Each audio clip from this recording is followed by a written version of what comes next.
Hello student, स्वागत है आप सभी का द स्टडी अड्डा पर। और देखिए, इस वीडियो में हम जो है ये क्वेश्चन को सॉल्व करेंगे। क्वेश्चन क्या है? Compare all the propose model of an atom given in this chapter. तो इस चैप्टर में आपको 3 मॉडल दिए गए। ये चैप्टर 4 है, structure of atom, class 9th की एनसीईआरटी साइंस का क्वेश्चन है। तो इसमें आप एक पढ़ते हैं थॉमसन मॉडल। ठीक है, तो आपने थॉमसन्स मॉडल पढ़ा होगा। और दूसरा हमने इस चैप्टर में पढ़ा है रदरफोर्ड मॉडल, रदरफोर्ड्स मॉडल। तीसरा हमने इस चैप्टर में स्टडी किया है बोहर मॉडल। तो इन्हीं को हमें कंपेयर करना है, या एक तरह से कहें तो एक बार एक्सप्लेन करना है। तो देखिए, समझते हैं। सबसे पहले थॉमसन मॉडल। तो थॉमसन मॉडल क्या है कि थॉमसन ने क्या कहा था कि जो एक एटम है वो एक वाटरमेलन की तरह है। वो किसकी तरह है? एक वाटरमेलन की तरह है। अब वाटरमेलन की तरह है तो इसमें जो रेड पार्ट है वो पॉजिटिव चार्ज है, यानी स्फीयर क्या है? स्फीयर पॉजिटिवली चार्ज है। और इलेक्ट्रॉन क्या है? वो नेगेटिव चार्ज है। बट वो कहाँ है? इस स्फीयर में ही, इसके स्फीयर में ही है, जैसे जो है वाटरमेलन में सीड्स जो है एम्बेडेड होते हैं उस तरह से। ठीक है, वो पूरे गोले में इसी तरह फैले हुए हैं। पूरा गोला क्या है? वो पॉजिटिव चार्ज है। ठीक है, तो स्फीयर पॉजिटिव चार्ज है और स्फीयर के अंदर इलेक्ट्रॉन है जो नेगेटिवली चार्ज है। क्लियर हो गया ये बात? और वो पूरे में फैले हुए हैं, कहीं कहीं धंसे हुए हैं। तो पॉजिटिव चार्ज नेगेटिव चार्ज बराबर हैं, यानी ये भी कहा था थॉमसन ने, ये भी कहा था पॉजिटिव चार्ज और नेगेटिव चार्ज बराबर हैं, यानी it means atom is neutral. Atom is neutral. ठीक है, तो ये बात हमें क्लियर होनी चाहिए। यानी एटम पर नेट चार्ज 0 है, यानी एटम पर कोई चार्ज नहीं है, तभी तो वो न्यूट्रल है, क्योंकि पॉजिटिव चार्ज और नेगेटिव चार्ज बराबर हैं। पॉजिटिव चार्ज नेगेटिव चार्ज बराबर है तो वो न्यूट्रल है। ठीक है, तो ये था थॉमसन मॉडल। फिर रदरफोर्ड मॉडल को समझते हैं, ये वाला। तो रदरफोर्ड ने क्या कहा? रदरफोर्ड ने एक एक्सपेरिमेंट किया, जिसे हम जो है गोल्ड फिल्म एक्सपेरिमेंट कहते हैं। तो अल्फा पार्टिकल की बम्बार्डिंग की गई और उससे देखा। तो उन्होंने बताया कि एक न्यूक्लियस है जो सेंटर पे है।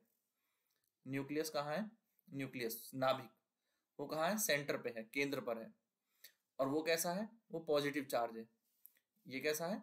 पॉजिटिव चार्ज है, इसमें पॉजिटिव चार्ज है। उसके बाद पूरा का पूरा मास भी इसी में है, holding the entire mass.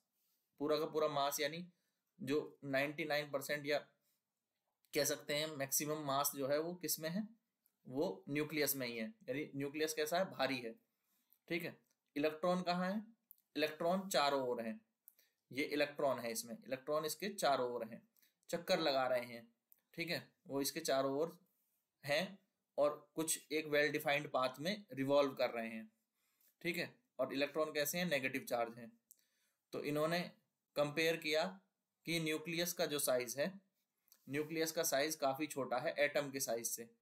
Nucleus का साइज काफी छोटा है। एटम का साइज देखो, एटम का साइज ये है। ठीक है, तो ये हमारा एटम का साइज है और न्यूक्लियस का साइज काफी छोटा है। ये न्यूक्लियस का साइज है। तो ठीक है, न्यूक्लियस का साइज जो है वो काफी छोटा है और एटम जो है वो काफी बड़ा है, वेरी लार्ज।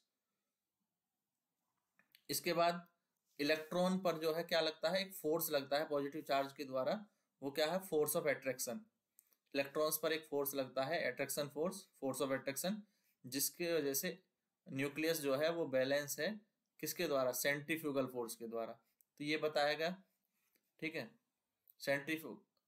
और इलेक्ट्रॉन जो है वो, electrons are not drawn close to the nucleus. ठीक है, तो ये था रदरफोर्ड मॉडल। इस पे जो है इलेक्ट्रॉन पर एक फोर्स लगता है न्यूक्लियस के द्वारा, जिसको बैलेंस किया जाता है सेंट्रीफ्यूगल फोर्स के द्वारा। और न्यूक्लियस जो है वो पॉजिटिव चार्ज है। न्यूक्लियस कैसा है? पॉजिटिव चार्ज है, इलेक्ट्रॉन नेगेटिव चार्ज है। अब समझो बोर मॉडल को। अब बोर मॉडल क्या कहता है? बोर मॉडल में हमें बताया गया वही कि एक न्यूक्लियस है। मैं थोड़ा इसको एक बार बड़ा करके आपको समझा देता हूँ यहाँ पर, है ना। इधर ध्यान दीजिए, ये न्यूक्लियस है इसमें। ठीक है, अब ये जो न्यूक्लियस है इसमें सेंटर पे ये पॉजिटिव चार्ज है इसमें। ठीक है, यहाँ पर पॉजिटिव चार्ज है। बाद में न्यूट्रॉन की खोज हुई तो न्यूक्लियस में न्यूट्रॉन भी पाए गए, तो यहाँ कंफ्यूजन मत होना कि न्यूट्रॉन कहाँ है। न्यूट्रॉन की खोज बाद में चैडविक ने की थी, ठीक है। तो न्यूट्रॉन्स की जो डिस्कवरी है वो बाद में हुई है, और न्यूट्रॉन की स्थिति वही पाई गई न्यूक्लियस में ही, ठीक है। तो बच्चे कंफ्यूज रहते हैं कि न्यूट्रॉन कहाँ चले जाते हैं।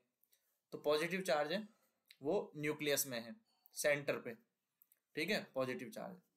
इलेक्ट्रॉन जो है वो नेगेटिव चार्ज है, जो चारों ओर चक्कर लगाएंगे इन सेल में, इन सेल में, ना कि जो है वो ऐसे ही किसी भी एनर्जी के उसमें नहीं घूमेंगे, एक पर्टिकुलर जो है वो सेल में जो है वो घूम रहे हैं, ठीक है। और वो घूमते हुए कोई एनर्जी रेडिएट नहीं कर रहे हैं। जब वो सेल चेंज करते हैं, यानी जो है हाई एनर्जी लेवल से लोअर एनर्जी लेवल में आते हैं, या लोअर एनर्जी लेवल से हायर एनर्जी लेवल में जाते हैं, तो लोअर से हायर में जाने के लिए उन्हें एनर्जी की जरूरत होती है, और जब हायर से लोअर में जाते हैं तो एनर्जी रिलीज करते हैं, ठीक है। अदरवाइज वो बिना कोई एनर्जी रिलीज किए हुए इनमें घूमते रहते हैं, इन सेल्स में घूमते रहते हैं। तो इन सेल्स को एक नाम दिया गया, क्या नाम दिया गया, KLMN। तो पहली कक्षा n=1 तो हो गई K, n=2 हो गया L, n=3 हो गया M, और n=4 हो गया N सेल। तो सेल्स के नाम रख दिए गए।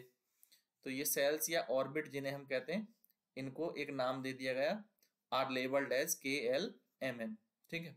तो बोर मॉडल में ये बताया गया कि इलेक्ट्रॉन जो है वो निश्चित कक्षा में चक्कर लगाते हैं, जबकि रदरफोर्ड मॉडल ने ये बात क्लियर नहीं करी थी, ठीक है। रदरफोर्ड मॉडल में उसने ये नहीं बताया था कि ये निश्चित उसमें चक्कर लगा रहे हैं, जबकि बोर ने बता दिया कि एक सर्टेन ऑर्बिट है, सर्टेन ऑर्बिट्स में चक्कर लगाते हैं। तो ये दोनों में डिफरेंस है।